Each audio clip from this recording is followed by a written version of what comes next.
శ్రీ సచ్చిదానంద సద్గురు సాయినాథ్ మహారాజ్ की जय। ముందుగా నాకు ఈ అవకాశం ఇచ్చిన శ్రీ సమర్థ సద్గురు సాయినాథ్ మహారాజు వారి పాద పద్మాలకు సాష్టాంగ దండ ప్రణామాలు అర్పిస్తున్నాను।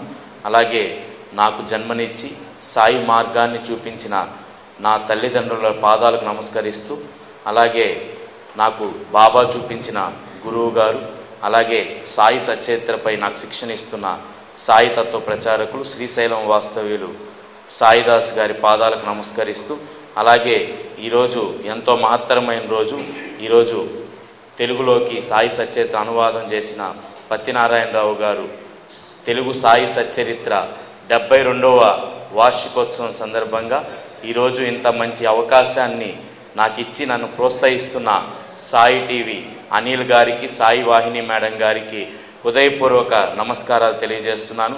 ఈరోజు 4వ రోజు పారాయణము ప్రారంభించుకుందాము। ముఖ్యంగా 23వ అధ్యాయాన్ని ప్రారంభించుకుందాము। ఈ అధ్యాయంలో యోగము ఉల్లిపాయ, ఇది బాబా మనకు చెప్పాడు। ఒకరోజు ఒక యోగి నానాసాహెబ్ చందోర్కర్తో కలిసి షిరిడి వస్తారు। ఆయన యోగాలో నిష్ణాతుడు, అలాగే సమాధి స్థితి ఎలా పొందాలి, ఆ యోగ రహస్యాలు బాబా దగ్గరికి వచ్చి బాబా దగ్గర తెలుసుకుందామని షిరిడీకి వస్తాడు। వచ్చినప్పుడు బాబా రొట్టెను ఉల్లిపాయతో నంచుకొని తింటూ ఉంటాడు। అది చూసి ఆ యోగి, ఈయన రుచిలేని ఈ రొట్టెను పచ్చి ఉల్లిపాయతో తింటున్నాడు, ఈయన నాకు యోగ రహస్యాలు ఏమి నేర్పిస్తాడు, నాకు సమాధి స్థితి ఎలా బోధిస్తాడు అనుకుంటాడు। బాబా సర్వజ్ఞుడు గనుక ఆయన అది తెలుసుకొని, నానా ఎవరికైతే ఉల్లిని జీర్ణించుకునే శక్తి ఉంటుందో వారే దాన్ని తినవలను అంటాడు। అంటే ఎవరు ఏదైనా సాధన, ఒక యోగి సాధన చేసేటప్పుడు మనసు దాని మీదే కేంద్రీకరించాలి। ఒక యోగికి కానీ, అలాగే ఒక భక్తుడికి కానీ, ఒక జ్ఞానికి కానీ సాధన చేసేటప్పుడు ఏ పరిస్థితిలోనైనా తట్టుకొని నిలబడగలిగే శక్తి ఉండాలి। అలాగే ఏ ఆహారాన్నైనా తిని జీర్ణించుకోగల శక్తి ఉండాలి। అప్పుడే ఆ సాధనలో ముందుకు వెళ్ళగలడు, ఆ సాధనకి ఫలితం ఉంటుంది। ఇది మనం అందరం ఈ లీల నుంచి మనం గ్రహించాలి। అలాగే తర్వాత పాము కాటు నుండి శ్యామను బాబా ఏ విధంగా కాపాడుతో చూద్దాము। ముందుగా శ్యామను ఒకరోజు పాము కరుస్తుంది।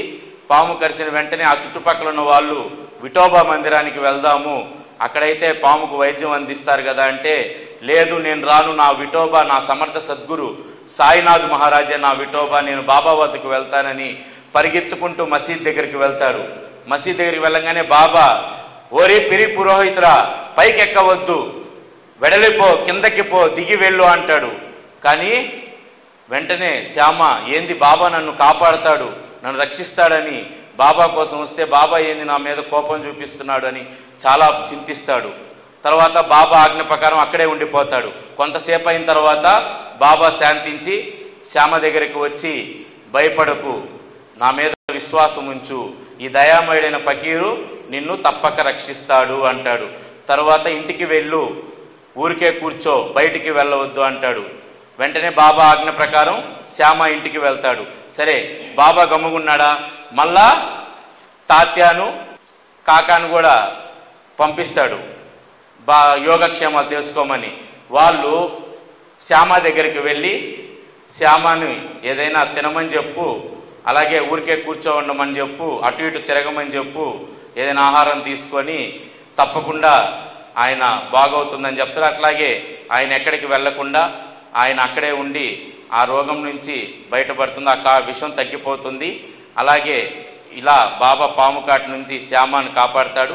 ఇక్కడ బాబా మళ్ళా తన యోగక్షేమాన్ని తెలుసుకోవడానికి మళ్ళా తన భక్తుని పంపిస్తాడు। ఎంత ప్రేమ భక్తునికి, బాబాకి భక్తుని పైన ఎంత ప్రేమ మనకి ఇక్కడ తెలుస్తుంది।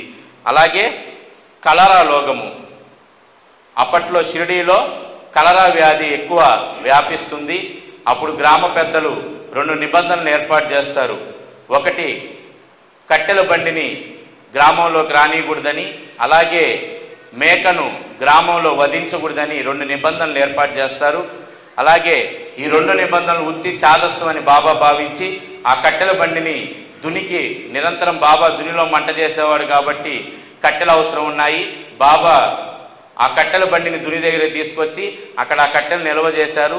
బాబా ఇక్కడ దాన్ని ఉల్లంఘించారు, అక్కడ పెట్టిన పద్ధతిని ఉల్లంఘించారు. కాబట్టి ఇంకెవరైనా చేస్తుంటే వాళ్ళకి శిక్షించే వాళ్ళేమో, కానీ బాబాని అడిగేదానికి ఎవరికి ధైర్యం చాలలేదు. కాబట్టి ఇలా బాబా ఒకదాన్ని ఉల్లంఘించారు. ఆ ఊరిలో ఎక్కువ కట్టెలు అవసరం ఉంది కాబట్టి ఆ కట్టెల్ని కూడా మిగతా ఆ ఊరిలో ఉన్న గ్రామస్తులు కూడా వచ్చి ఆ కట్టెలను తీసుకొని వెళ్ళేవాళ్ళు. బాబా ఏమనేవాళ్ళు కాదు. అలాగే రెండో నిబంధన, మేకను గ్రామంలో వధించకూడదని చెప్తున్నారు. బాబా ఇక్కడ గురుభక్తిని కూడా పరీక్షిస్తారు. బాబాకు తెలుసు దీక్షిత్తు ఎంత గొప్ప భక్తుడో, ఎంత మేలిమి బంగారమో. అలాగే ప్రపంచానికి ఆ దీక్షిత్ గురించి తెలియజేయడానికి బాబా ఈ లీలను చూపిస్తాడు. మేకను వధించడానికి ముందు పక్కనే ఎప్పుడు బాబా నిరంతరం పక్కనే ఉన్న బడే బాబాని పిలుస్తాడు. ముందు బడే బాబా చిలుము పీల్చిన తర్వాత బాబా పీల్చేవాడు. రోజు 50 రూపాయలు ఇచ్చేవాడు బడే బాబాకి. మేకను నరకమని చెప్తాడు, ఆయన నిరాకరిస్తాడు. తర్వాత శ్యామను పిలుస్తాడు, మేకను వధించమంటాడు. శ్యామ రాధాకృష్ణమాయి దగ్గరికి వెళ్ళి కత్తి తీసుకొని వస్తాడు. రాధాకృష్ణమాయి శ్యామ వచ్చిన విషయం గురించి తెలుసుకొని కత్తి మళ్ళా వెనక్కి తెప్పించేసుకుంటుంది. మళ్ళా కత్తి తీసుకురావడానికి వెళ్తాడు శ్యామ, మళ్ళా తిరిగి రాడు. వస్తే బాబా మళ్ళా మేకను చంపమంటాడని. ఇప్పుడు దీక్షిత్ వంతు వచ్చింది. దీక్షిత్తును బాబా నరకమని చెప్పి పిలుస్తాడు, మేకను నరకమని. అప్పుడేమవుతుంది, దీక్షిత్ వెంటనే పంచగా పైకి ఎగ్గట్టుకొని వెంటనే కత్తి పైకెత్తి సిద్ధపడతాడు. అది గమనించిన బాబా వేటు వేయి అంటాడు. వెంటనే దీక్షిత్తు నరకడానికి వెంటనే ఆ కత్తిని గట్టిగా కిందకి లాగబోతుంటే బాబా ఆగు అంటాడు. ఏమయ్యా, నువ్వు బ్రాహ్మణుడివి కదా, మూగజీవిని చంపడానికి నీకు ఎలా వచ్చింది? నీకు దయా కరుణ జాలి ఏమీ లేవా అంటాడు. అప్పుడు దీక్షిత్ చెప్తాడు, బాబా నీ అమూల్యమైన పలుకులే, నీ అమృతం వంటి పలుకులే మాకు చట్టము. మీరు ఏది ఆజ్ఞాపిస్తే అది తప్పకుండా మేము చేస్తాము. ఓ శిష్యునిగా అదే మా కర్తవ్యం అంటారు. చూడండి ఎంత శరణాగతో గురువు మీద. కాబట్టి మనం కూడా బాబా మన కోసమే చెప్తారు. మనం ఏది చెప్పినా బాబా మన కోసం మంచి కోసమే అని బాబా ఆజ్ఞాపించింది మనం తప్పకుండా చేయాలి. అందుకని ఈరోజు దీక్షిత్తు ఈ గొప్ప లీల చేసింది. దీక్షిత్ యొక్క భక్తిని ప్రపంచానికి చాటడానికి బాబా చెప్పంగానే చేసేసాడు. అది మంచా చెడా, దానివల్ల పాపం వస్తుందా పుణ్యం వస్తుందా ఏమి ఆలోచించలేదు దీక్షిత్తు. బాబా చెప్పాడు, చేసేసామా. అది అంతా శరణాగతి ఉండాలి. అలాగే ఈ అధ్యాయంలో శిష్యులు 3 రకాలని కూడా చెప్పి ఉన్నారు. ఉత్తములు, మధ్యములు, అలాగే అధములు అని చెప్పున్నారు. ఉత్తములు అంటే గురువుకు ఏది కావాలో వాళ్ళ మనసులో ఏది ఉందో ముందుగానే వాళ్ళు గ్రహించి వాళ్ళు అది చేస్తారు గురువుకి. మధ్యములు గురువు గారు ఆజ్ఞాపించిన తర్వాత వాళ్ళ ఆజ్ఞానుసారం నడుచుకునే వాళ్ళు. అలాగే అధములు, వీరు గురువు చెప్పిన తర్వాత కూడా అది చేద్దామా వద్దా, అది మంచిదా కాదా అని వీటి గురించి ఆలోచిస్తూ ఆ చెప్పింది కూడా చేయరు. అలాగే ఈ అధ్యాయంలో మనకి బాబా అది నేర్పించారు. తర్వాత అధ్యాయంలోకి ప్రవేశిద్దాము. 24వ అధ్యాయం. దీంట్లో బాబా చక్కగా శనగల లీల మనకు బోధించారు. ఈ అధ్యాయంలో బాబా చమత్కారం కూడా మనం చూడవచ్చు. ముఖ్యంగా అప్పుడు ఈయన హేమాడ్ పంత్ గారు ఒకరోజు మసీదులో కూర్చొని బాబా పక్కన కూర్చొని పాదాలు ఒత్తుతూ ఉన్నాడు. అలాగే పక్కనే శ్యామ, బూటి వీళ్ళందరూ కూడా ఉన్నారు. ఈయన శ్యామ చెప్తాడు, హేమాడ్ పంత్ నీ కోటులో నుంచి శనగలు అంటుకో ఉన్నాయి చూడు అంటే, అప్పుడు బాబా చమత్కారి కదా ఈ విధంగా అంటున్నాడు, వాడు ఎవరి పెట్టకుండా తినే దుర్బుద్ధి ఉంది. ఈరోజు సంత జరుగుతుంది కదా, ఆదివారము, సంతకు వెళ్ళి శనగలు తెచ్చుకొని తింటూ వచ్చాడు, వీడు ఎవరికి పెట్టడు అని చెప్తే, ఏంది బాబా నా మీద నువ్వు అనవసరంగా నింద వేస్తున్నావు, నేను ఖచ్చితంగా నా పక్కన ఉన్న వాళ్ళకి తప్పకుండా పెట్టే తింటాను, నువ్వేంది నా మీద ఇలా చెప్తున్నావు అంటాడు. సరే నీ పక్కన ఉన్న వాళ్ళకి నువ్వు ఖచ్చితంగా అర్పించి తింటావు, నీ పక్కన ఎవరు లేకపోతే అని అంటాడు. మనం కూడా మన పక్కన ఎవరైనా ఉంటే వాళ్ళకి పెట్టి మనం తింటాం, ఎవరు లేకపోతే మనమే తినేస్తామా? బాబా ఏం చెప్తున్నాడు వినండి, నేను ఎప్పుడు నీ చెంత లేనా, నీతో లేనా అంటున్నాడు బాబా. అంటే నువ్వేదైనా తినేటప్పుడు నన్ను స్మరించుకొని తినమంటున్నాడు బాబా. కాబట్టి మనం ఏదైనా ఆహారం ఏదైనా తినేటప్పుడు బాబాని స్మరించుకొని తినాలి, ఇది నేర్పిస్తున్నాడు. అలాగే ఇక్కడ ఏం చెప్తున్నాడు, నేను ఎప్పుడు నీ చెంత లేనా అంటున్నాడు. ఎప్పుడు మన చెంతనే ఉన్నప్పుడు మనం ఇంకేదైనా చెడు చేయడానికి మనకు ఆలోచన వస్తుందా? ఏదైనా చెడు పదార్థాలు కానీ చెడు పానీయాలు కానీ స్వీకరించడానికి మనకి ఏమైనా మనసు వస్తుందా? చూడండి ఎంత గొప్పగా చెప్తున్నాడు బాబా, నేను నీ దగ్గరే ఉంటున్నాను. దాన్ని బట్టి అంటే మనం శ్రద్ధ భక్తులతో నడుచుకుంటాం. బాబా మనతో ఉన్నప్పుడు మనం శ్రద్ధ భక్తి, ఆయన మనల్ని చూస్తున్నాడు అనే ఎరుకతో ఉండి మనం ఎప్పుడు మంచి కార్యాలే చేయడానికి ప్రయత్నం చేస్తాం. అది మనం గుర్తుపెట్టుకోవాలి, అలాంటప్పుడే చేయగలం. అలాగే ఈ లీల చెప్తూనే సుధాముని కథ కూడా చెప్తున్నారు ఇక్కడ. ఒకరోజు గురువు ఆజ్ఞ ప్రకారం ఈయన కుచేలుడు, బలరాముడు, కృష్ణుడు కట్టెలు తీసుకోవడానికి అడవులకు వెళ్తాడు. గురువు ఆజ్ఞ ప్రకారం గురుపత్ని వెళ్ళే దారిలో ఈయన తినడానికి ఉంటుందని కుచేలుడికి శనగలు ఇస్తుంది. అలాగే ఈ కుచేలుడు అందరిని తినమన్నారు కదా, ఈయన ఒక్కడే తినేస్తాడు వెళ్ళే దారిలో. ఈ శ్రీకృష్ణుడికి ఆకలేసి ఆకలి అవుతుంది అని ఉంటే ఇస్తావా అంటే ఈయన కుచేలుడు నా దగ్గరే ఉంది మన్ను అంటాడు. తదాస్తు అంటాడు కృష్ణుడు. ఏముంది మన్ను అంటే నా దగ్గరే ఉంది మట్టి తప్ప అంటాడు. చూడండి ఇక్కడ ఏం చేశాడు, అందరి కోసం ఇచ్చిన శనగ్గింజల్ని ఈయన ఒక్కడే తినేసాడు. అంటే ఇక్కడ ఇతరుల సొమ్ము, దీన్ని బట్టి మనం ఏ అర్థం చేసుకోవాలి, ఇతరుల సొమ్ము కానీ మనం ఆశిస్తే తప్పకుండా మనం కష్టాలు అనుభవించాల్సి వస్తుంది. తప్పకుండా అదే చెప్తున్నాడు కృష్ణుడు. ఏం చెప్పాడు, నా దగ్గర ఏముంది మన్ను అంటే తదాస్తు అన్నాడు. ఏమైందే తర్వాత కుచేలుడు భవిష్యత్తులో ఎన్నో కష్టాలు అనుభవించాల్సి వచ్చింది. కాబట్టి మనం కూడా ఇతరుల సొమ్ముని ఆశించకూడదు అని బాబా ఇక్కడ నేర్పిస్తున్నాడు. ప్రతి ఒక్క విషయం మన కోసమే బాబా చెప్పేది, అప్పుడున్న భక్తులను ఉద్దేశించి కాదు. ఈరోజు మన సచ్చరిత్ర ద్వారా మనందరం కూడా ఉద్ధరింపబడాలి, ఆ మార్గంలో నడవాలి. సచ్చరిత్ర ఊరికే పారాయణ చేయడం కాదు, అందులో బాబా చెప్పిన ప్రతి ఒక్క విషయాన్ని మనం ఆచరించగలగాలి. అప్పుడే మనం సచ్చరిత్ర పారాయణ చేసిన దానికి సార్థకత అప్పుడు వస్తుంది, సార్థకత.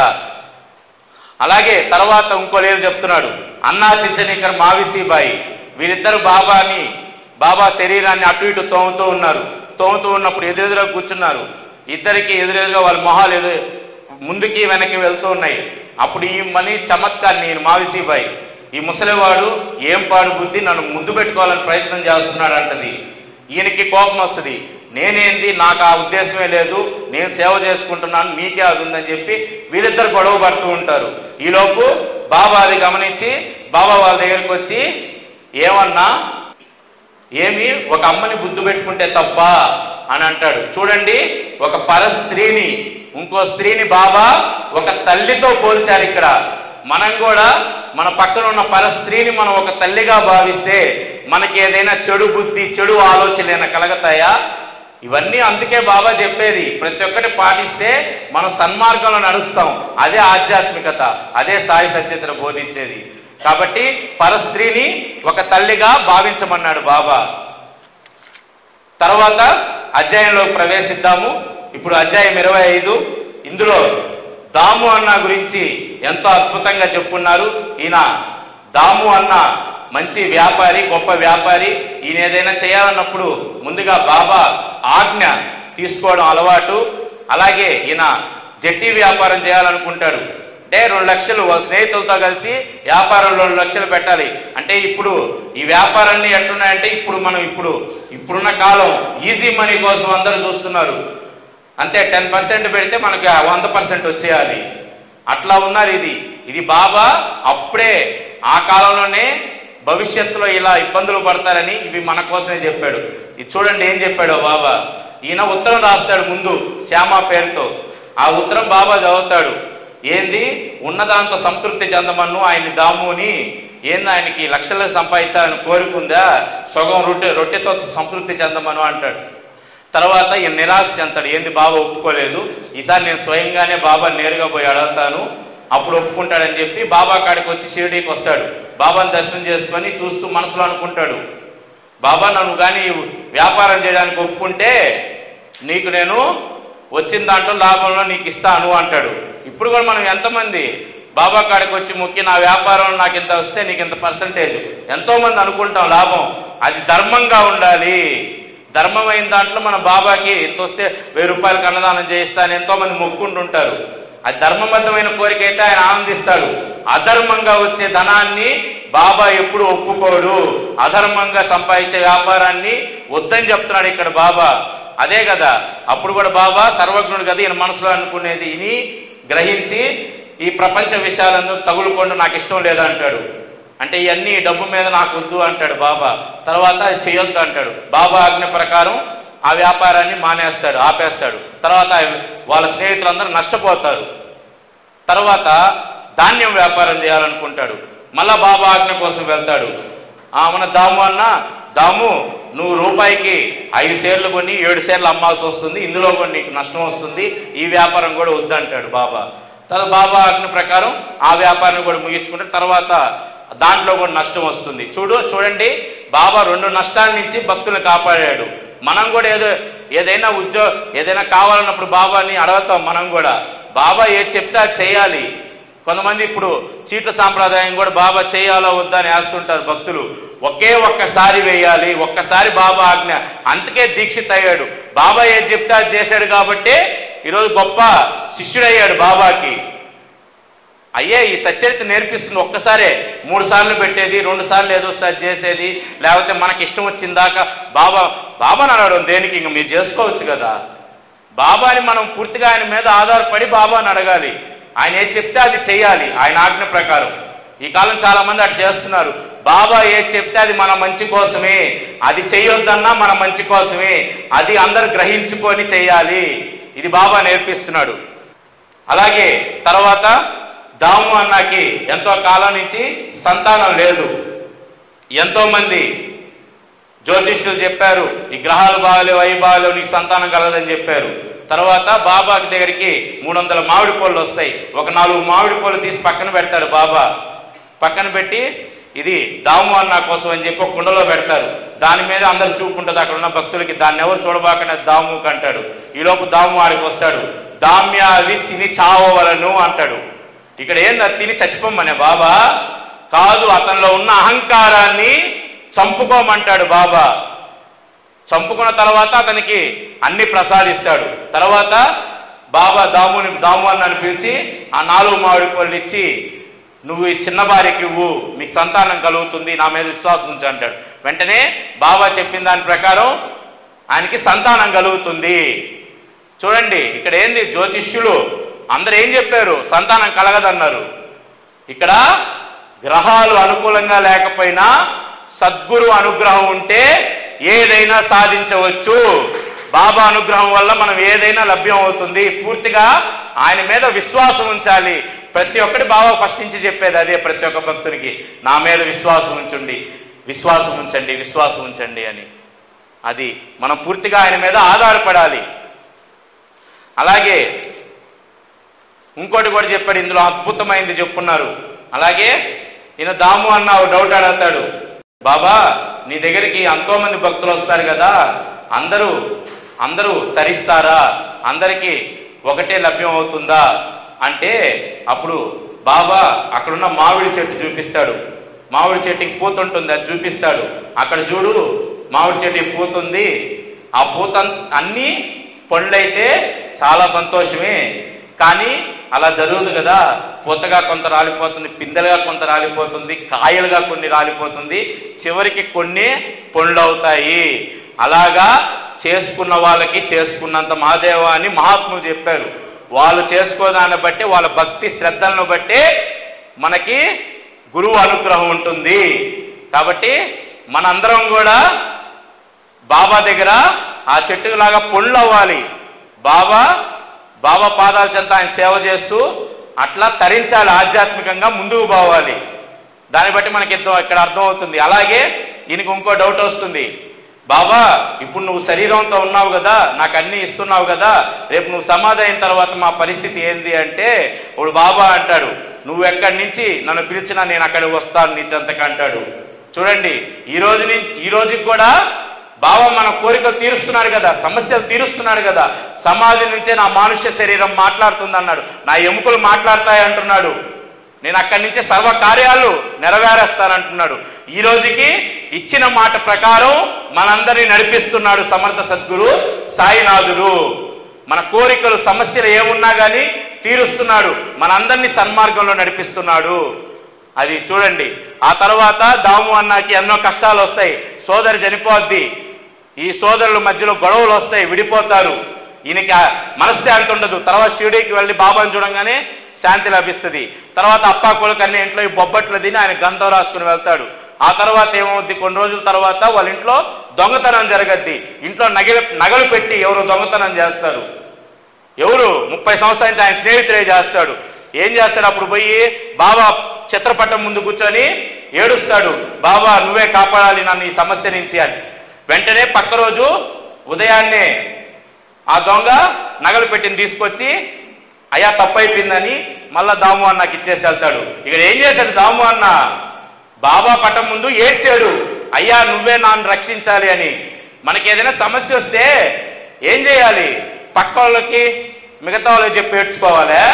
లేదు, బాబాకి బాబా చిత్రపటానికి భేదం లేదని చెప్తున్నాడు ఇక్కడ. బాబా చిత్రపటం ముందు మనం ఏం కోరుకున్నా, మనం ఏం చేసినా బాబా ముందు చేసినట్టే, నాకు చేసినట్టే అని బాబా ఇక్కడ మళ్ళా రుజువు చేస్తున్నాడు. మనకి ఏదైనా ఉంటే బాబా పటం ముందు బాబా పాదాలు పట్టుకొని ఏడిస్తే ఆయన మన సమస్యలు తీరుస్తాడు.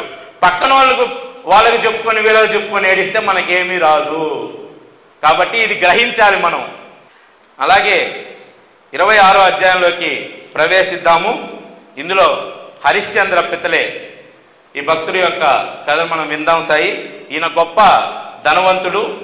ముందుగా ఈయన కొడుక్కి మూర్ఛవ్యాధి వస్తుంది, ఎన్నో దగ్గరలు చూపిస్తారు వైద్యులకి, అయినా కానీ ఆ రోగం పోదు. తర్వాత బాబా దగ్గరికి వచ్చి బాబా పాదాల వద్ద ఆయన కొడుకుని పడుకోబెడతాడు.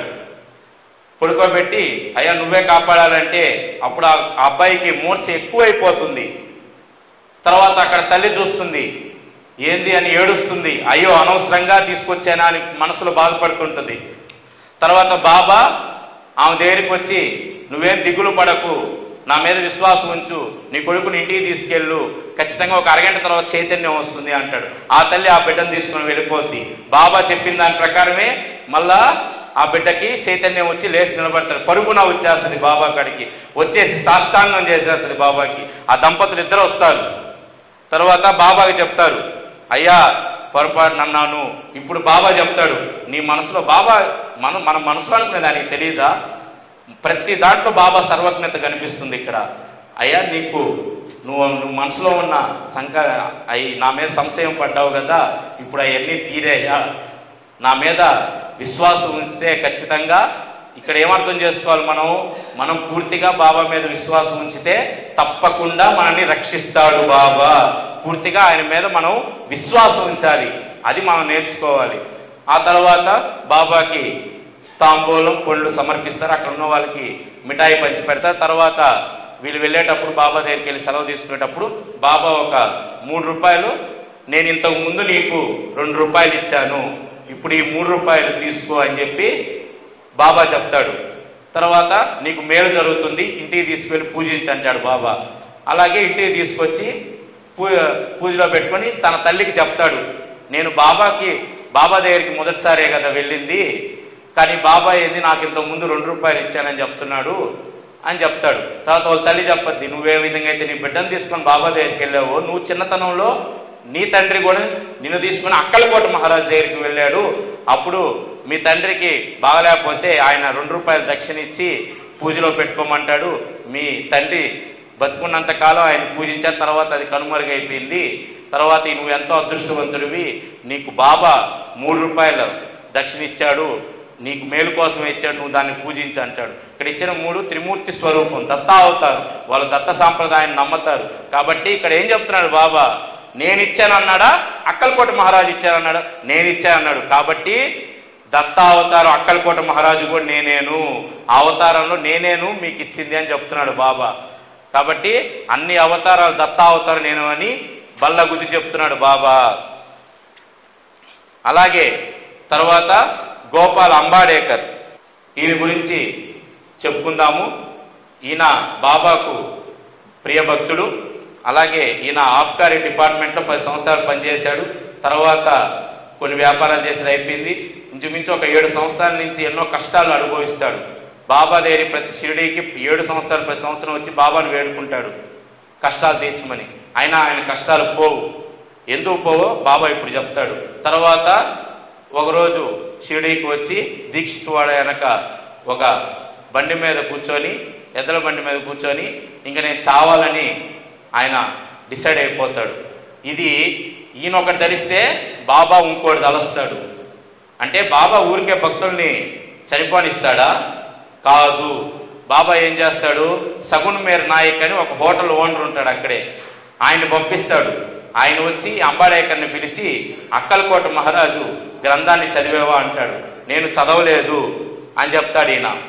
సరే అట్లయితే ఈ అక్కలకోట మహారాజు గ్రంథాన్ని చదువు అంటాడు. ఈయన చదువుతూ ఈయన స్టార్ట్ చేసి చదువుతాడు. అక్కడ ఒక భక్తుడు ఇట్లాగే ఎన్నో కష్టాలు వస్తే ఇంకా ఏం గతి లేక బావిలో దూకి చనిపోవాలి, బావిలో దూకేస్తాడు. అప్పుడు అక్కలకోట మహారాజు వెంటనే ఆయన రక్షిస్తాడు. అప్పుడు రక్షించిన తర్వాత ఎందుకు చావాలనుకుంటా అంటే నాకు కష్టాలు అనుభవించలేకున్నాను అందుకని చనిపోయానంటే అప్పుడు ఏం చెప్తారంటే, మనము చేసుకున్న కర్మలు అనుభవించక తప్పదు.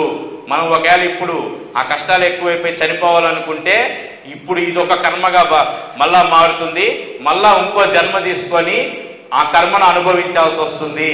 కాబట్టి నువ్వు చేసుకున్న కర్మను ఇప్పుడే అనుభవించాలి అని బాబా తెలియజేస్తున్నాడు. అది విని ఈయన అంబాడేకర్ విని ఆయన సూసైడ్ చేసుకోవాలనుకున్నాడు కదా, చనిపోవాలనుకున్నాడు కదా, దాంట్లో నుంచి విరమించుకొని మళ్ళా బాబా మీద విశ్వాసాలతో తర్వాత ఆయనకు అన్ని మంచి రోజులు వస్తాయి. ఈ అధ్యాయము ఎందుకు చాలా ముఖ్యమైంది సాయి. ఇప్పుడు ముఖ్యంగా ఈ కాలం వాళ్ళకి ఇది బాబా అప్పుడే చెప్పాడు. ఆత్మహత్యలు మహాపాపం అని చెప్పాడు. ఇక్కడ చేసుకోకండి, మీకు ఒకవేళ కర్మ ఏదైనా ఉంటే కర్మ ఏదైనా కష్టం ద్వారా అనుభవించగలుగుతాం, ప్రాణమే పోతే ఇంకా ఎక్కువ మళ్ళా జన్మ తీసుకొని మళ్ళీ అనుభవించాలి. అదేదో గొప్ప అనుకుంటాం. ఈ కాలంలో చిన్న చిన్న పిల్లలు, యువతి యువకులు చిన్న విషయాలకి ఏముండదు ఆత్మహత్యలు చేసుకుంటుంటారు. ఒక్కసారి ఈ సాయి సచ్చరిత్ర 26వ అధ్యాయం చదవండి. తప్పకుండా మీకు ఏదైనా ఆత్మహత్య చేసుకోవాలనిపిస్తే అధ్యాయం చదవండి, తప్పకుండా మీరు విరమించుకుంటారు. అలాగే మనం గర్వంగా చెప్పుకోవచ్చు సాయి సచ్చరిత్ర 26వ అధ్యాయం ద్వారా ఈ రోజుకి బాబా కొన్ని లక్షల ప్రాణాలు కాపాడుంటాడు. ఈ రోజుకి కూడా కాపాడుతున్నాడు. ఎవరికైనా చనిపోవాలన్న 26వ అధ్యాయం ఇవ్వండి, చూపిండి, వాళ్ళు దానిలోంచి విరమించుకుంటారు. బాబా మీద విశ్వాసం పెరుగుతుంది వాళ్ళకి. కాబట్టి ఎంతోమందిని కాపాడాడు బాబా. అలాగే తర్వాత అధ్యాయం 27వ అధ్యాయంలో ప్రవేశించుకుందాము. ఇందులో బాబా విష్ణు సహస్రనామం యొక్క విశిష్టత, నామ విశిష్టత ఎంతో గొప్పగా తెలియజేశాడు బాబా. ముఖ్యంగా ఈ అధ్యాయంలో బాబా సద్గ్రంథాలను తను స్పృశించి పవిత్రం చేసి భక్తులకు కానుకగా ఇచ్చి అది పారాయణ చేయమంటాడు. ఈ అధ్యాయం అంతా అలాగే ఉంటుంది. శ్యామాకు ఏకనాథ భాగవతము, అలాగే కాకా మహాజనికి భాగవతం ప్రసాదిస్తాడు. అలాగే బాబాకి ముఖ్యమైన భక్తులు శ్యామ. ఈ శ్యామకు ఖచ్చితంగా బాబా తన జీవితాన్ని ఉద్ధరించాలని భావించి తనకు విష్ణు సహస్రనామం ఇయ్యాలని బాబా నిర్ణయించుకుంటాడు ఎలాగైనా. ఈయన అక్కడ రామదాసు ఉంటాడు, ఆయన గొప్ప సాధకుడు. ఆయన నిరంతరం నిష్ఠతో ఈ విష్ణు సహస్రనామం పారాయణ చేస్తాడు షిరిడీలోని. ఒకరోజు అలాగే చేస్తున్నప్పుడు బాబా ఆ పుస్తకాన్ని ఇవ్వాలనుకున్నాడు కదా శ్యామకి. ఆమె రామదాసుని పిలిచి నా కడుపులో నొప్పిగా ఉంది, బయటకు వెళ్ళి సోనాముఖిని తీసుకురా అని పంపిస్తాడు. ఈలోపు ఆయన వచ్చేలోపు రామదాస్ దగ్గర ఉన్న పుస్తకాన్ని తీసుకొని శ్యామకి ఇస్తాడు బాబా. శ్యామ నాకు వద్దు బాబా అంటాడు. ఎందుకు అంటాడు. ఎందుకంటే ఆయన రామదాసు కోపిష్టి, ఆయన మళ్ళా వచ్చి గొడవ చేస్తాడు, నేను తీసుకోను అంటాడు. అప్పుడు బాబా అంటాడు, ఈ విష్ణు సహస్రనామం యొక్క గొప్పతనం చెప్తా వినంటాడు. నాకు కూడా ఒకప్పుడు ప్రాణం పోయే పరిస్థితి, ఎంతో కష్టం వచ్చింది, ప్రాణం పోతున్నంత బాధ కలిగింది, భయం వేసింది. అప్పుడు ఆ విష్ణు సహస్రనామ పుస్తకాన్ని నా గుండెలకు హత్తుకున్నాను. సాక్షాత్తు భగవంతుడే నాలో ప్రవేశించినంత కలిగింది. తర్వాత నాకు శాంతి లభించింది, దాంట్లోంచి నేను బయటపడ్డాను అన్నాడు. చూడండి ఎంత గొప్పగా విష్ణు సహస్రనామం గురించి చెప్పాడో బాబా. మన అంతఃకరణాన్ని శుద్ధి చేసేదానికి నామానికన్నా ఇంకో సులభమైన మార్గం ఇంకొకటి లేదు. ఈ మనం అర్థం చేసుకోవాలి. శ్యామకి చెప్పిన వద్దంటాడు. తర్వాత రానే వస్తాడు రామదాసి వచ్చిన తర్వాత ఈ అన్నా చించనేకరు నారదుడిలాగా అక్కడ జరిగిన విషయం అంతా చెప్పేస్తాడు. ఈయనకి రామదాసి కోపం వస్తుంది. ఏ శ్యామ, ఎవరిని అనుమతి తీసుకొని నువ్వు నా పుస్తకాన్ని తీసుకున్నావు అంటాడు. అప్పుడు నువ్వు నాకు పుస్తకం నాకు తిరిగి ఇవ్వకపోతే నీ తల పగలగొడతానంటాడు రామదాసి. అవును బాబా. ఇది విని బాబా వచ్చి ఏమి తెలియనట్టు వచ్చి, ఏం జరుగుతుంది ఇక్కడ? ఏమి రామదాసి, ఏంది అంత కోపంగా ఉన్నావు? నువ్వు రామదాసి అయి ఉండి నువ్వు అంత కోపపడ్డావు, నీకు అవసరమా? ఒక రామదాసికి ఉండవలసింది సమత కానీ మమత కాదు. ఒక గ్రంథం నీకు పోతే డబ్బులు పెడితే ఇంకో గ్రంథం వస్తుంది. శ్యామ మనవాడు కాదా? మనుషులు పోతే మళ్ళా మనుషుల్ని మనం తిరిగి తెప్పించుకోగలమా? ఎందుకు ఆయన మీద అంత కోపపడతావు? కాబట్టి ఇక్కడ చూడండి, ఆయన గొప్ప సాధకుడు, గొప్ప జ్ఞాని, నిరంతరం సద్గ్రంథాలు చదువుతూ ఉంటాడు. కానీ ఆయనకి ఏమొచ్చింది? ఊరికే ఆ మనస్సు నిలకడగా లేకుండా అరిచేసాడు. కాబట్టి సాధన చేసేటప్పుడు మనం ఇక్కడ తెలుసుకోవాల్సింది అదే. మనం సాధన చేసేటప్పుడు ముందు మనం ఈ కోపాన్ని మన మనసును ముందుగా నిలకడగా ఉంచుకొని సాధన చేయాలి. లేదంటే మనం ఎంత సాధన చేసినా, ఎన్నిసార్లు పారాయణ చేసినా, మనకి ఎంత జ్ఞానం ఉన్నా బూడిదలో పోసిన పన్నీరే. ముందు అవన్నీ తగ్గించుకోవడానికే కదా. పుస్తకం తీసుకున్న దానికి ఆయన కోపం వచ్చేసింది. మరి అన్ని రోజులు నిష్ఠాగరిష్ఠుడై పారాయణ చేశాడు, గ్రంథాలు చదివాడు, అంత గొప్ప సాధకుడు. కాబట్టి కోపాన్ని తగ్గించుకోమంటున్నాడు. మన ఇంద్రియాలని కేంద్రీకరించుకుంటే మన సాధనలో ముందుకు పోగలమని బాబా చెప్తున్నాడు. అలాగే నామం యొక్క గొప్పతనం చూడండి సాయి. నామం పాపాలనే పర్వతాలను పడగొడుతుంది. నామం శరీర బంధనాలను విడగొడుతుంది.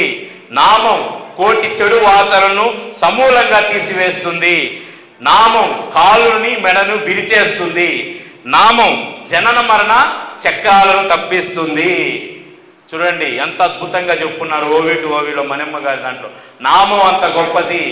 కేవలం నామస్మరణతో మనం నోటి వల్ల చేసే చెడు కర్మలు దహించి వేస్తా అంటున్నాయి బాబా చెప్పాడు. మనం ఏదైనా చెడు పనులు నాలుక ద్వారా ఎన్నో మాట్లాడుతుంటాం, మంచి పలుకుతాం, చెడు కూడా పలుకుతుంది నాలుక. ఆయన నామస్మరణ నిరంతరం చేసుకోవాలి. మనం ఇంట్లో ఏ పని చేసుకున్నా నిరంతరం సాయి సాయి సాయి నామస్మరణ చేసుకోవాలి. బాబా చెప్తాడు, ఆ విష్ణు సహస్రనామాన్ని రోజుకి నువ్వు ఒక నామాన్ని అయినా స్మరించి నీకు మేలు కలుగుతుంది అంటాడు. తర్వాత ఈయన రామదాసి శాంతిస్తాడు. తర్వాత ఆయనకి అదే విధంగా పుస్తకాన్ని ఇస్తా అంటాడు. మళ్ళా నాకు శ్యామదేవి నుంచి ఇంకో పుస్తకం అడుగుతాడు. ఈయన పంచరత్న గీత అడుగుతాడు. అలాగే శ్యామ 1 కాదు 10 తీసుకో అంటాడు. చూడండి ఎంత గొప్ప మనసు శ్యామది. ఈయనేమో ఒక పుస్తకం కోసం అన్ని తిట్టాడు, తల బాలు కొడతా అన్నాడు. ఇక్కడ శ్యామ ఏమో 1 కాదయ్యా 10 తీసుకో అంటున్నాడు శ్యామ. కాబట్టి ఇక్కడ చూడండి ఆ భక్తుల్లో తేడా చూడండి, గమనించండి. తర్వాత ముఖ్యమైంది ఇక్కడ కాపర్దే దంపతులు.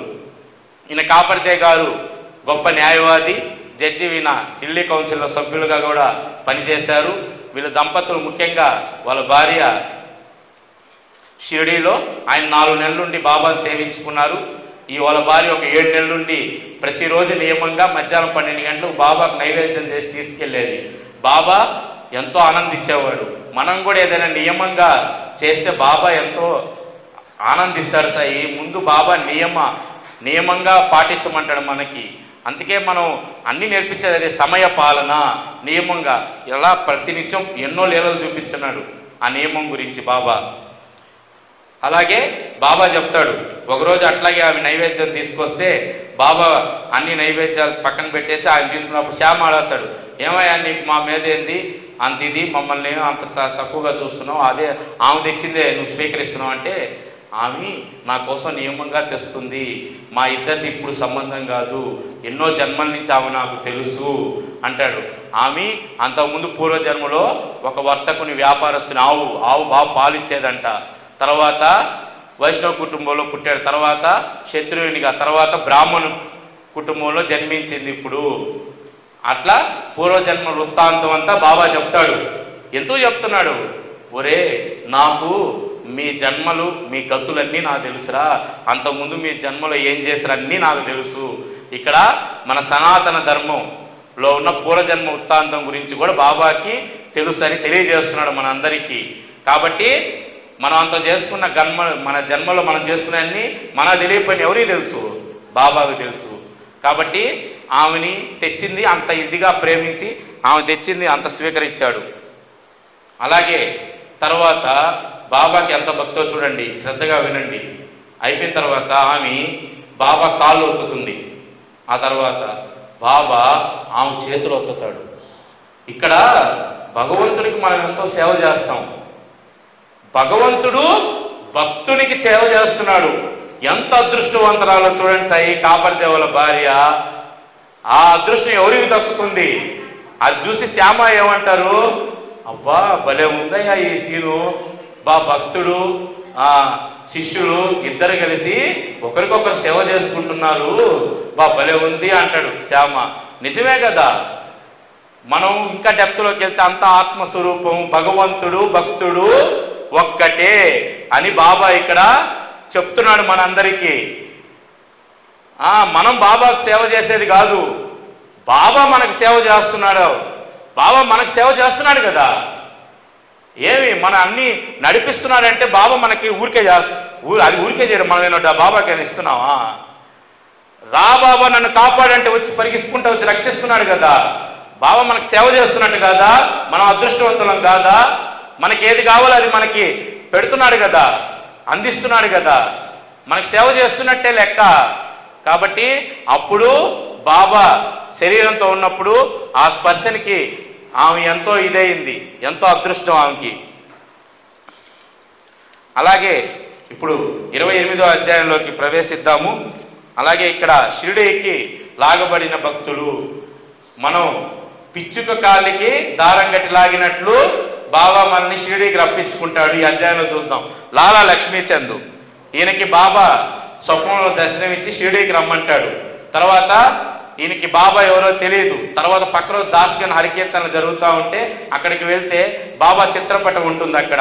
అది చూసి నాకు కల్లో కనిపించింది, ఈయన ఒకటే కదా అని అడుగుతాడు. ఈయన షిరిడీ సమర్థ సద్గురు సాయినాథుడు అని తెలుసుకొని బాబాని దర్శనం చేసుకోవడానికి షిరిడీ వెళ్తాడు. షిరిడీ వెళ్ళడానికి ఒక 15 రూపాయలు మార్వాడి దగ్గర అప్పు చేసి వెళ్తాడు. రైల్లో వెళ్తూ ఉంటాడు. రైల్లో వెళ్తూ భజనలు చేస్తూ ఉంటాడు. అలాగే భజనలు చేస్తూ మధ్యలో పక్కనున్న వాళ్ళని బాబా గురించి అడిగి తెలుసుకుంటూ ఉంటాడు. ఇవన్నీ బాబా గమనిస్తుంటాడు. తర్వాత బాబా కోసం జామ పండ్లు తీసుకెళ్లాలనుకుంటాడు. ముందు అక్కడ ఆగిన స్టేషన్లో జామ పండ్లు ఉండవు. తర్వాత ఒక ఆమె పుట్టెత్తుకొని వస్తే తర్వాత జామ పండ్లు తీసుకుంటాడు. బాబా దగ్గరికి వెళ్తాడు. బాబా దగ్గరికి వెళ్ళి అక్కడ కూర్చో ఉంటాడు. ఈడు తుంటరివాడు, ఈడు దొంగోడీడు వచ్చే దారిలో నా గురించి భజన చేస్తూ ఉంటాడు. మళ్ళీ పక్కన వాళ్ళు నన్ను అడిగి నా గురించి అడిగి తెలుసుకుంటున్నాడు. ఏమి వచ్చి నేరుగా నన్ను వచ్చి అడిగి తెలుసుకోలేడా అని చెప్తాడు బాబా. ఊరే బాబాకి నేను చేసిందంతా తెలిసిపోయిందని ఆశ్చర్యపోతాడు. అవునా బాబా, అవునా, ఆయన్ని బాబా పాదాలపై పడి నమస్కరిస్తాడు వెంటనే. తర్వాత ఆయన తెచ్చిన జాంపళ్ళు బాబాకి సమర్పిస్తాడు. తర్వాత చూడండి, ఇక్కడ ఇందాకే చెప్పుకున్నాం, బాబా మనకి సేవ చేస్తున్నాడు, మన ప్రేమిస్తున్నాడు. మొత్తం ప్రేమ ప్రేమ ప్రేమ ప్రేమ. చెప్తుంటారు ఈ కాలంలో పిల్లకాయలు అందరూ అమ్మాయిల ప్రేమలో పడిపోతుంటారా? యువకులారా, బాబా ప్రేమలో పడితే మీ జీవితానికి ఒక అర్థం ఉంటుంది. బాబా ప్రేమలో పడండి అందరూ, అప్పుడు మిమ్మల్ని సరిగ్గా సరైన మార్గంలో నడిపిస్తాడు బాబా. నేను బాబా ప్రేమలో పడ్డా, ఈరోజు నాకు ఈ స్థానాన్ని ఇచ్చాడు, సాయి సచరితని ఇచ్చాడు బాబా. బాబాని ప్రేమించండి, అదే మేము కోరుకునేది. సాయిరామ్. అలాగే బాబా ప్రేమ ఎంతదో చెప్తున్నాను వినండి. ఈయనకి సాంజా ఒకరోజు మధ్యాహ్నం హారతి అయితే సాంజా ప్రసాదం తెస్తారు, ఉప్మా. ఈయన అది స్వీకరిస్తాడు. భలే ఉంది అంటాడు. పక్క రోజు కూడా ఆ ప్రసాదం కోసం ఎదురు చూస్తారు, కానీ రాదు. 3వ రోజు మధ్యాహ్నం భక్తుడు బాబా ఏమి నైవేద్యం తేవాలంటే ఈయన పాపము ఎదురు చూసేది బాబాకు తెలియదా? తెలుసు. అందుకని సాంజా దమ్మంటాడు ఆ భక్తుడిని. వెంటనే ఆ భక్తుడు 2 కుండల్లో సాంజా తీసుకొస్తాడు. సాంజా తీసుకొచ్చిన తర్వాత బాబా కుండ ఈయనకు ఆకలిగా ఉంటుంది. అవునంటాడు, ఏమి లక్ష్మీచందు, నువ్వు ఆకలితో ఉండడం మంచిదైంది, ఇదిగో సాంజా తిను అంటాడు. చూడండి సాయి, మనం ఆకలితో ఉండేది బాబాకు తెలుసు, ఏమి ఇష్టమో బాబాకు తెలుసు. మన ఇష్టాల ప్రకారం మనకి చూడండి చిన్న కోరిక అది, ఇష్టంగా తినని బాబా తీర్చాడా లేదా? ఎంత ప్రేమిస్తున్నాడు మనం అర్థం చేసుకోవాలి. వెంటనే ఆయన తింటాడు, హ్యాపీగా ఆనందిస్తాడు. అప్పుడు అలాగే ఇందులో ముఖ్యమైనది మేఘశ్యాముడు. ఈయన మేఘశ్యాముడు శివుడు భక్తుడు. ఈయన ఒక వంట బ్రాహ్మణుడు, సాటె దగ్గర పనిచేస్తుంటాడు. ఈ సాటె ఏం చేస్తాడంటే బాబా సాక్షాత్ శివస్వరూపుడు అని చెప్పి మేఘశ్యాముడిని బాబా దగ్గరికి పంపిస్తాడు. వెళ్ళే దారిలో, షిరిడీకి వెళ్ళే దారిలో చాలామంది ఏం చెప్తాడు, ఈయనకి బాబా ముస్లిము అని చెప్తాడు. ఈయనకి మనసులో గిలిబుట్టుంది, అబ్బా బాబా ముస్లిమా అంటూ షిరిడీ వెళ్తాడు.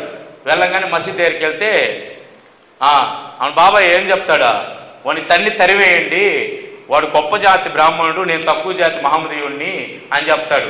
వెంటనే బాబా రానివ్వడు అతన్ని. వెంటనే ఆయన తిరిగి వెళ్ళిపోతాడు. నాసిక్, త్రయంబకు అన్ని చూసుకొని మళ్ళా 1.5 సంవత్సరం తర్వాత మళ్ళా తిరిగి షిరిడీకి వస్తాడు. అప్పుడు బాబా ఆయన్ని స్వాగతిస్తాడు.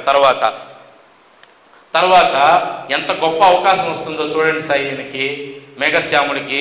ఈయన తాత్యా సాహెబ్ నూల్కర్ మరణిస్తాడు, ఆయన హారతులు ఇచ్చేవాడు. ఆ అదృష్టాన్ని మేఘశ్యాముడికి వస్తుంది. హారతి ఇచ్చే అదృష్టం బాబాకి. ఒంటి కాళ్ళు మీద హారతిస్తాడు. మనం ఊరికే కాసేపు ఒక 5 నిమిషాలు కాళ్ళు కింద కూర్చుంటే కాళ్ళు నొప్పులు, కాళ్ళు తిమ్మిర్లు వస్తాయి. ఆయన ఎంత శ్రద్ధ అక్కడ, మనం అర్థం చేసుకోవాలి బాబా మీద ఎంత ప్రేమ, ఎంత ఉంది మేఘశ్యాముడికి అనేది. ఒంటి కాలు మీద హారతి ఇచ్చాడు బాబాకి. అలా ఎన్నో సంవత్సరాలు చేశాడు. తర్వాత ఈయన బాబాకి ఎట్లయినా సరే గంగా స్నానం, అభిషేకం చేయాలని అనుకుంటాడు. ఒక మకర సంక్రాంతి రోజు బాబానికి చాలాసార్లు అడుగుతాడు, బాబా ఒప్పుకోడు, బలవంతం చేస్తాడు. ఒకరోజు ఉండి సరే అభిషేకం చేసినప్పుడు నా తల ముఖ్యం కదా శరీరంలో, తలకు మాత్రమే చెయ్యి అంటాడు బాబా. తర్వాత ఈయన గోమతి నది తీరం 8 క్రోసుల దూరం ఉంటుంది, వీనే నడుచుకొని వెళ్ళి నీళ్లు తీసుకొస్తాడు బాబాకి అభిషేకం చేయడానికి. ఒక మకర సంక్రాంతి రోజు జరుగుతుంది అది. అవును బాబాకి ఇంకా కూర్చుంటాడు బాబా అభిషేకం చేస్తూ. ఈయన భక్తి పారవశ్యంలో మునిగిపోయి హరగంగే హరగంగే అంటూ మొత్తం నీళ్లు అభిషేకం కుమ్మరిచ్చేస్తాడు. అట్లాగే బాబా ఏం చెప్పాడు, శిరస్సు మీద పోయమన్నాడు. ఈయన భక్తి పారవస్యంలో మొత్తం కుమ్మరిచ్చేస్తాడు. ఇప్పుడు కళ్ళు తెరిచి చూస్తే ఓన్లీ బాబా శిరస్సు ఒకటే అభిషేకం తడుచుంటుంది, శరీరం అంతా పొడిగానే ఉంటుంది. ఎంత అద్భుతం సాయి! ఏంది బాబా ఏం చెప్పాడు, పైన శరీరానికి ముఖ్యం, మన మొక్కమేను శిరస్సు మీదే పోయి అంటాడు. శిరస్సు ఒకటే తడుస్తుంది. ఇక్కడ మనం అర్థం చేసుకోవాలి, నీళ్లు పంచభూతాలు బాబా ఆధీనంలో ఉంటాయి. బాబా ఆజ్ఞాపించాడు నా శిరస్సు ఒకటే తడవమని, కాబట్టి మిగతాది ఏది తడవకుండా ఉంది. అది బాబా గురువు ఆధీనంలో పంచభూతాలు ఉంటాయి, అంతే కదా. నీటిని శాసించాడు ఇక్కడ. అందుకే శరీరం తడవకుండా పైన మొహం ఒకటే శిరస్సు ఒకటే తడిచింది. ఎంత గొప్ప సాయి బాబా. అలాగే ఇందాకే చెప్పుకున్నాం శివుడు అంటే ఎంతో ప్రీతి మేఘశ్యాముడికని. తర్వాత బాబా ఒకరోజు ఈయన మేఘశ్యాముడు నిద్రిస్తుంటే ధ్యానంలో కనపడి బాబా వీళ్ళు అక్షింతలు చల్లి త్రిశూలం గీయమని చెప్తాడు. ఈయన మేఘశ్యాముడు ఉలిక్కి పడలేసి చూస్తే బాబా ఉన్నాడు. వాళ్ళు బాబా దగ్గరికి వచ్చి, ఏం బాబా నువ్వేమైనా వచ్చావా, ఇట్లా నాకు వచ్చింది అక్షింతలు వేసినట్టంటే, ఒరే నేను వచ్చానురా అంటే, అవును తలుపులు వేస్తున్నాయి కదా నువ్వు ఎట్టొచ్చావు అంటే, నాకు రూపం లేదురా, నేను సర్వాంతర్యామిని, నేను రావాలంటే తలుపులు మూసున్నా నాతో సంబంధం లేదు, నేను రావాలంటే ఎలాగైనా రాగలను అని చెప్తాడు. పోయి త్రిశూలం గీయ అంటాడు. ఈయన ఇంటికి పోయి బాబా చిత్రపటం పక్కనే ఎర్రగా త్రిశూలం గీస్తాడు. తర్వాత ప్రతిరోజు ఈయన బాబాని అక్కడ పూజిస్తాడు, ఇంకో బాబాని చిత్రపటం కూడా పూజిస్తాడు. 2 దగ్గరలో పూజ చేస్తాడు. అలాగే ఈయన ముందు బాబా దగ్గరికి వచ్చే ముందు ఖండోబా దగ్గరికి శివుని దర్శనం చేసుకోవడం అమ్మని, తర్వాత బాబా దగ్గరికి వస్తాడు. ఒకరోజు ఖండోబా మందిరం మూసేసి ఉంటుంది, నేరుగా బాబా దగ్గరికి వెళ్తాడు. అవునా, నువ్వు ఖండోబాకి వెళ్ళి వచ్చావా అంటే, లేదు బాబా మూసేస్తుంది అంటాడు. నువ్వు ఇప్పుడు వెళ్ళు, తలుపులు తీసుంటాయంటే వెంటనే వెళ్తాడు. వెళ్ళిన తర్వాత తీసుంటాయి, దర్శనం చేసుకొని మళ్ళీ వచ్చి బాబాని పూజ చేస్తాడు. అంటే ఇక్కడ మనల్ని బాబా ఏం చెప్తున్నాడంటే, మన ఇతర దేవతారాధనని కూడా గౌరవిస్తున్నాడు బాబా. మన ఇంటి దైవాల్ని అందరినీ కూడా ఇష్ట దైవాల్ని మర్చిపోవద్దు, వాళ్ళని కూడా పూజించమని ఆ బాబానే గుర్తు చేస్తున్నాడు ఇక్కడ. ఆ తర్వాత ఇప్పుడు చెప్తున్నా లింగం వస్తుంది బాబా దగ్గర, శివలింగం ఎట్లా వస్తుంది మేఘశ్యాముడి దగ్గర చూద్దాం. ఒక సాధువు బాబా దగ్గరికి వచ్చి బాబా చేతికిచ్చి బాబా తాకిన తర్వాత తీసుకువెళ్ళాలని శివలింగం తీసుకొచ్చి బాబాకి ఇస్తాడు. అప్పుడే మేఘశ్యాముడు వస్తాడు. అబ్బా ఇదిగో ఇదిగో మేఘ, నీ కోసం శివుడు వచ్చాడా అంటాడు. ఆ తర్వాత ఆ సాధువుకి, నువ్వు తీసుకెళ్తే నువ్వు అక్కడే పూజించాలయ్యా, ఇక్కడ కానుంటే కొన్ని లక్షల మంది ఇక్కడ పూజిస్తారు ఆ లింగాన్ని, శివలింగాన్ని, నువ్వు ఇక్కడ ఉంచేసి వెళ్ళు అంటాడు. ఆ బాబా ఆజ్ఞ ప్రకారం ఆయన అక్కడ ఉంచేసి వెళ్తాడు. అది బాబా మేఘశ్యాముడికి, ఇదిగో నీ శివుడు నీకు ఇస్తున్నాను, నువ్వు ఆనందించు, ఆయన పూజించు అంటాడు. ఆయన తీసుకెళ్లి సుగంధ ద్రవ్యాలతో అభిషేకాలు చేసుకుంటాడు, అన్నీ చేసుకుంటాడు. తర్వాత ఆయన మహాసమాధి అవుతాడు. 1912లో మేఘశ్యాముడు సమాధి చెందుతాడు. అప్పుడు ఎప్పుడు ఏడవని బాబా మేఘశ్యాముడి కోసం కన్నీళ్లు పెడతాడు. చూడండి, వీడురా నా నిజమైన భక్తుడు అని చెప్తాడు బాబా. అది మనం బాబా నా దైవం అనుకోవడం కాదు, మనం కూడా వీడురా నా భక్తుడు అనే స్థాయికి మనం ఉండాలి. మన భక్తి అంత, మన భక్తి విశ్వాసాలు బాబా మీద అంత పెంచుకోవాలి. మనంగా చెప్పుకోవడం, బాబా చెప్పాలి. మేఘశ్యాముడికి ఏ విధంగా అయితే చెప్పాడో బాబా మన గురించి, వీడురా నా నిజమైన భక్తుడు అని బాబా చెప్పాలి. అది గొప్ప అదృష్టవంతుడు మేఘశ్యాముడు. తర్వాత బాబా తన ఖర్చుతోనే అన్ని కార్యాలు చేయించాడు. తర్వాత ఇప్పుడు ఆ శివలింగం ఎక్కడుంది? షిరిడి గురుస్థాన్లో వేప చెట్టు కింద ప్రతిష్ఠ చేశారు. బాబా ఏం చెప్పాడు? కొన్ని లక్షల మంది పూజిస్తారు, దర్శనం చేసుకుంటున్నారని. ఈరోజు కొన్ని కోట్ల మంది షిరిడీకి వెళ్ళి గురుస్థానం చుట్టూ ప్రదక్షిణ చేస్తున్నారు, పూజలు చేస్తున్నారు ఆ శివలింగానికి. చూడండి, సాయిరాం. తర్వాత 29వ అధ్యాయంలోకి ప్రవేశిద్దాము. ఇందులో మద్రాసు భజన సమాజం 1916లో ఈ మద్రాసు భజన సమాజం కాశీకి వెళ్తూ ఉంటే బాబా గురించి ఎవరో చెప్తారు, ఇట్లా బాబా వెళ్తే కళాకారులందరికీ గౌరవించాలని పెద్ద డబ్బులు ఎక్కువ ఇస్తాడని. అందులో వాళ్ళ కుటుంబం, భార్యాభర్త, వాళ్ళ పిల్లలు షిరిడీలో ఆగుతారు. షిరిడీలో ఆగి బాబా దగ్గరికి వెళ్ళి ఆయన ఎక్కువ డబ్బులు ఇస్తారని ఆశతో వెళ్తారు. అక్కడికి వెళ్ళిన తర్వాత ఈమె వాళ్ళ భార్య రామభక్తురాలు. బాబా ఆమెకి రాముళ్లాగా దర్శనం ఇస్తాడు. తర్వాత అదే విషయం వెళ్ళి వాళ్ళ ఆయనకి చెప్తుంది, వాళ్ళ భర్తకు, నాకేం కనపడలేదు, నీకెందుకు కనపడ్డాడు బాబా అంటాడు. అప్పుడు బాబాకి ఏమనుకుంటాడు, వీడికి ఎట్టయినా బుద్ధి చెప్పాలా అని చెప్పి ఒకరోజు ఆయన వాళ్ళ భర్త నిద్రిస్తుంటే బాబా స్వప్నంలో కనిపిస్తాడు. బాబా అక్కడే పక్కనే ఉంటాడు. అతనికి ఏమనిపిస్తుంది, అతను ఏదో ఒక నగరంలో ఉన్నట్టు, పోలీసులు అతని దగ్గరికి వస్తున్నట్టు కనిపిస్తుంది. పక్కనే బాబా ఉంటాడు. బాబాని అడుగుతాడు, ఏంది బాబా, ఎందుకు నాకు ఇట్లా జరుగుతుందంటే, ఏమో నువ్వేం కర్మ చేసుకున్నావో అందుకు జరుగుతుందంటే, నేను ఈ జన్మలో ఏం చేయలేదు బాబా అంటాడు. అట్లయితే ఇంతకుముందు జన్మలో నువ్వేం చేస్తుంటావు, అందుకే నీకు అట్లా అవుతుంది అంటాడు. లేదు బాబా అంటే, సరే నా మీద విశ్వాసం ఉందా అంటే ఉందంటాడు. తర్వాత కళ్ళు మూసుకో అంటాడు. కళ్ళు మూసుకుంటే మళ్ళీ అక్కడ ఏదో వాళ్ళందరి కింద పడిపోయినట్టు, ఇంకా పోలీసులు వాళ్ళని అరెస్ట్ చేసినట్టు కనిపిస్తుంది. తర్వాత బాబా అంటాడు. అప్పుడు కళ్ళు మూసుకో అంటాడు. వెంటనే ఆయన విడుదలైనట్టు తెలుస్తుంది. మళ్ళా అప్పుడు ఆయన ఒక నమస్కారం ఇట్లా చేస్తాడు బాబాకి. అప్పుడు బాబా అడుగుతాడు, ఇంతకుముందు చేసిన నమస్కారానికి ఈ నమస్కారానికి ఏమైనా తేడా ఉందా? ఏముంది అంటే, ఇంతకుముందు నేను నీ దగ్గర డబ్బులు ఆశించి చేశాను బాబా, ఇప్పుడు నేను ఈ చేసే నమస్కారం నీ ప్రేమను, నీ నీ నీ నీ లీలను చూసి, నీ మహిమను చూసి నీకు సర్వస్వ శరణాగతి చేతులెత్తి నమస్కరిస్తున్నాను, నువ్వు నన్ను రక్షించావని చేశాను బాబా అని చెప్తున్నాడు. అలాగే బాబాకి చెప్తున్నాడు ఈయన యజమాని, అవును బాబా, నేను చెప్పేవాడిని, బాబా ముస్లిం అయి హిందువులందరినీ నాశనం చేస్తున్నాడు, పాడు చేస్తున్నాడని నేను చెప్పేవాడిని అంటే, సరే కానీ నువ్వేం ముస్లింలు నమ్మవా అంటాడు బాబా. లేదు బాబా అంటాడు. మరటైతే మీ ఇంట్లో పంజాయి ఎందుకు ఉంది, నువ్వు మొహరం ఎందుకు చేస్తావు, కాట్బీబీ లేదా, మీ ఇంట్లో చిత్రపటం లేదా అంటాడు. అప్పుడు ఆయన క్షమించమని కోరతాడు, బాబాని నమస్కారం చేస్తాడు. తర్వాత నీకు ఇంకేమి కావాలో కోరుకోమంటాడు బాబా. తర్వాత ఆయన నా గురువు సమర్థ రామదాస్ని చూపించు బాబా అంటాడు. అవును, వెంటనే వెనక్కి తిరిగి అంటాడు. వెనక్కి తిరగగానే సాక్షాత్తు రామదాస్ కనిపిస్తాడు. ఈయన సాష్టాంగ నమస్కారం చేసే లోపల ఆయన అదృశ్యమైపోతారు. కాబట్టి ఇక్కడ ఏంది, ఎవరికి ఏది కావాలో వాళ్ళ ఇష్టదైవాల్ని బాబా దర్శించాడు. బాబాలోనే ఉన్నారు అందరూ. సాక్షాత్తు బాబా అందరి స్వరూపం. సమస్త దేవి దేవతలందరూ సాయిబాబాలోనే ఉన్నారు. అలాగే చివరిగా ఇది టెండూల్కర్ కుటుంబం. టెండూల్కర్ కుటుంబం ఇది ముఖ్యమైనది సాయి. అలాగే నిన్నే ఒక మహత్తరమైన కార్యక్రమం చేసుకున్నాము. బాంద్రాలో సావిత్రిబాయి టెండూల్కర్ గారు సాయిబాబా సాయినాథ భజనమాల అనే గ్రంథాన్ని 800 అభంగాల్లో మరాఠీలో రచించారు.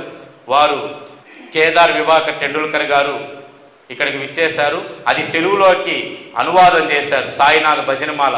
అవకాశాన్ని కూడా సాయి టీవీ అనిల్ గారికి ప్రసాదించాడు బాబా. ఒకసారి అందరం ఆనందించాలి. అలాగే ఈ టెండూల్కర్ కుటుంబం గారి గురించి ఇక్కడ స్మరించుకోవడం నాకు అదృష్టం దక్కింది. నేను కూడా అదృష్టంగా భావిస్తున్నాను. ఒక 5 నిమిషాల్లో ముగించుకుందాము.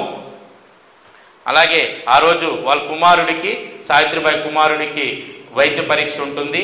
ఎంతోమంది వీళ్ళందరూ మీ పిల్లవాడు ఈ సంవత్సరం పాస్ అవ్వడంటే బాబా దగ్గరికి వెళ్తే ఖచ్చితంగా నా మీద విశ్వాసం ఉంచు, పాఠాలను శ్రద్ధగా చదవమను, ఉత్తీర్ణుడు అవుతాడంటే బాబా మాట విని ఆ అబ్బాయి ఖచ్చితంగా పరీక్షల్లో పాస్ అవుతాడు.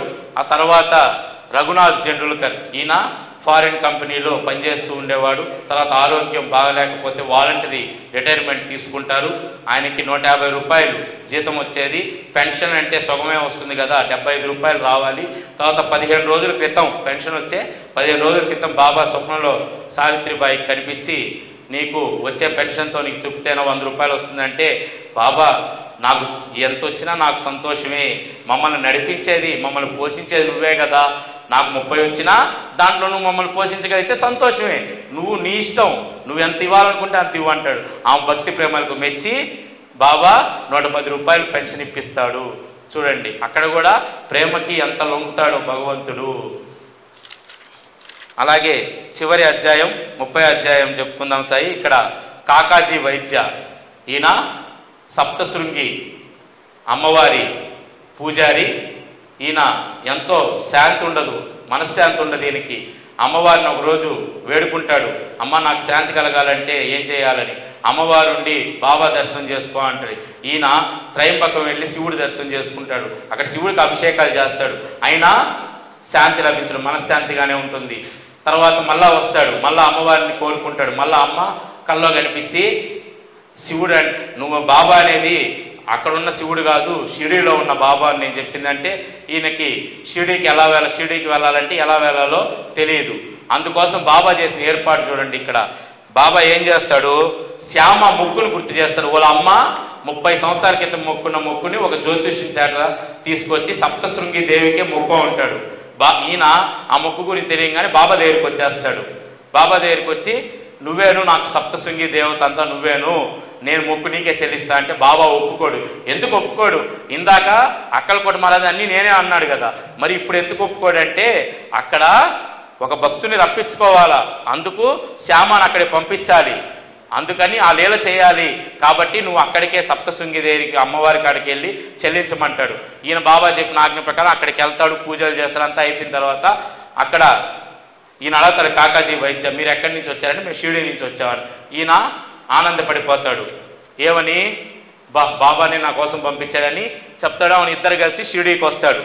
అలాగే షిరిడీకి వచ్చిన తర్వాత బాబాని ద్వారకామాయిలో దర్శించుకోగానే, ఆయన దర్శన భాగ్యం లభించగానే ఆయనకి శాంతి కలుగుతుంది. చూడండి, ఆయన రూపాన్ని చూస్తేనే ఆయనకి శాంతి లభించింది. అంత కరుణామూర్తి. ఒకసారి మనం కూడా బాబా రూపాన్ని మనం దర్శించుకుంటే మనలో తెలియని అనుభూతి చెందుతాం మనం. ఆయనకి అంత శక్తి ఉంది, ఆయన కళ్ళల్లో అంత శక్తి ఉంది. కాబట్టి ఇక్కడ కూడా ఆయన దర్శనం మాత్రాన్నే ఆయనకి శాంతి లభించింది. అలాగే పంజాబీ రామ్లాల్, ఈయన గురించి చెప్పుకుందాం. చివరి పిచ్చుకేనా బాబా రప్పించుకున్న షిరిడీకి. ఈయన బొంబాయిలో ఒక బ్రాహ్మణుడు. ఈయనకు కూడా బాబా ఎవరని తెలియదు. తర్వాత ఈయనకి బాబా ఒకరోజు స్వప్నంలో కనిపించి షిరిడీకి రమ్మని పిలుస్తాడు. తర్వాత ఆయన పక్క రోజు సాయంత్రం అట్లా వెళ్తూ ఉంటే ఒక దుకాణంలో చిత్రపటం కనిపిస్తుంది. ఆ చిత్రపటం ఎవరిది అని అడిగితే బాబాది అంటాడు. ఈయన కల్లో కనిపించిన ఆయన, అలాగే ఆ చిత్రపటంలో ఉండేది ఇద్దరు ఒకటే. ఒక మహంతులాగా అనుకుంటాడు, కనిపించింది ఎవరో ఒక మహంతు కనిపించాలనుకుంటాడు. కాబట్టి తర్వాత ఆయన షిరిడీలో ఉంటాడు అంటే ఆయన షిరిడీకి తెలుసుకొని షిరిడీ వెళ్ళి బాబాని దర్శనం చేసుకొని, ఇక్కడ మనకి మనమ్మ గారి చరిత్రలో ఉంది, బాబా ఎవరని ఆపితే ఆయన నాకు 3 సంవత్సరాల నుంచి తెలుసురా అంటాడు బాబా. ఎట్టంటే ఆయన చిత్రపటం ఆయన చూస్తాడు కదా, అంటే బాబా ఇక్కడ కూడా చెప్తున్నాడు, నాకు నా చిత్రపటానికి భేదం లేదని మళ్ళీ ఇక్కడ రుజువు చేస్తున్నాడు బాబా. అలా షిరిడీకి రప్పించుకుంటాడు. బాబా మహాసమాధి దాకా అక్కడే ఉండిపోయి బాబా సేవలో తరిస్తాడు. అలా మనందరం కూడా నిరంతరం బాబా సేవలో తరించి మన జన్మని సార్థకం చేసుకోవాలని ఈరోజు 4వ రోజు పారాయణని ముగించుకుందాం. శ్రీ సచ్చిదానంద సద్గురు సాయినాథ్ మహారాజ్కి జై.